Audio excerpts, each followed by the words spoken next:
නිතරම එකෙක් ඉන්නවලු මචං ගෑණි උට හරියට බයිනවලු. අපේ ගෙවල් වල වගේ නෙමෙයි. ඔව්. අපේ ගෙවල් වල එහෙම එහෙම වෙන්නේ නැහැ නේ කවදක්ක.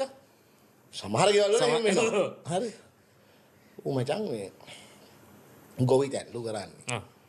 හරියට ගෑණි ගෙදර හිටියත් බයිනවලු. අර එහෙම ගෑණි ඉන්නවනේ. ඔව් ඔව්.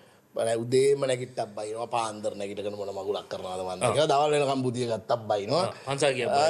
අයින එහෙම තියෙනවා. ඔය જાතියු. බිව්වත් බලිනවා පන්සල් ගියත් බලිනවා. හරියට හරි. පන්සලේ මොන මගුලක් කරනවද හරියට හරි. මූ කරන්නේ මචං උදේම ගන්නවලු දැල්ල යනවලු හේනට. නිදහස්නේ. මූ වැඩි කොහොමද කතාවක් බහක් නැති නිකන් සයිලන්ට් පොරක්ලු. මූ ගිහිල්ලා කරන්නේ මචං උදේ ඉඳලා හේනේ වැඩ කරනවලු.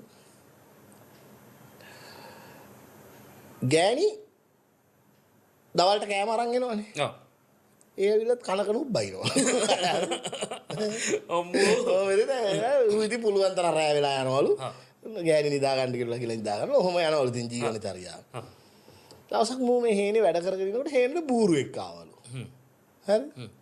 මූට ඉතින් දැන් මේ තනිකමෙන් ඉන්නෙත් මූ.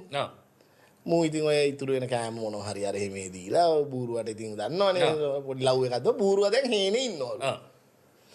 යාළු වෙලා. හේනේ බූරුවා. හේනේ බූරුවා. ගෑණි ආවලු දවසක් එදා කෑම අරගෙන. ලබ් ගෑණි මචං ඇවිල්ලා ගාලා කෑ ගහනවලු. බූරුවට මේක පුරුදු නේ. හරියට පුරුදු වුණානේ. බූරුවා දුන්නලු පයින් එකක් මචං. කෑ ගහනකොට ඉංගන කාටුන් වල ගෑණි on the spot ලු මචං. හරිද? ගෑණි මලාලු. අම්මට. හරි?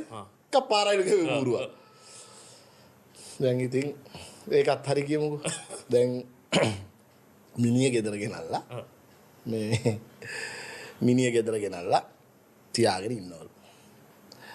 තියාගෙන ඉන්නකොට දැන් මල් ගමේ මිනිස්සු එනවනේ මල ගෙදර. ඔව්. පල්ලියේ ෆාදර්ත් ආවලු. ෆාදර්ත් ඇවිල්ලා දැන් මල ගෙදර හට් එක යට මෙහෙම ඉන්නවලු. ඉන්නකොට මේ ෆාදරේ පේනවලු ගෑනු ඇවිල්ලා දැන් අර ෂෝකේ බල කරනවනේ බං මිනිහට. ගෑනු ඇවිල්ලා මූට මොනවා හරි කියනකොට මූ කරනවා. පිරිමි ඇවිල්ලා කියනකොට එහෙම කරනවා. ඒ කියන්නේ නිකන් ඈතින් නම් බැලුවාම තේරෙනවලු ගෑනු කියන එකට මූ ඇග්‍රි වෙනවා.